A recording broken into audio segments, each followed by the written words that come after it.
Hanggang alas 5 ngayong hapon na lang, tatanggapin ng Bureau of Internal Revenue ang income tax returns na isusumite manually. Ang mga maghahain sa mga susunod na araw, magbabayad na raw ng penalty.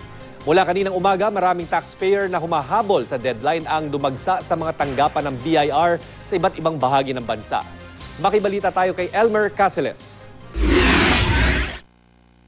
Mag-aalas 6 ng umaga kanina nang dumating si Commissioner Kim Henares sa tanggapan ng Bureau of Internal Revenue sa Makati City. Nagdaos ng misa roon. Nagbigay din ng mensahe si Henares. Wala tayong magagawa. Kailangan tayong maging stricto. Hopefully na lang we pray that people will understand that this is really our job. Magalit na ho yung taong ayaw sumunod, pero at least yung mga taong sumusunod at gustong sumunod, tingin ko naman ho, maintindihan nila. Muli ring iginiit ni Henares na hindi na palalawigin pa ang deadline na nakatakda ngayong araw. Tiwala si Henares na maaabot ng BIR ang target collection nito na 1,764 billion pesos. Marami na ang nakapila sa Makati BIR office para maghain ng income tax return. Mahaba rin ang pila sa tanggapan ng BIR Regional District Office 7 sa Quezon City. Siniserbisyon nito ang Quezon City, Pasig, Mandaluyong, San Juan, Novaliches, Cubao, Ortigas, Marikina at Taytay Rizal. Pumunta rin doon si Henares para bantayan ang filing. We put more people online. Diba?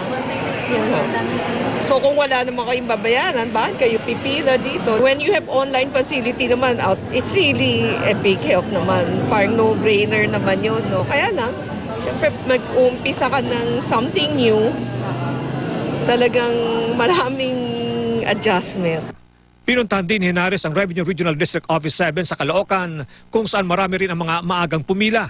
May mga nakahanda ring tauhan ng BIR na nagbibigay ng assistance sa mga taxpayer.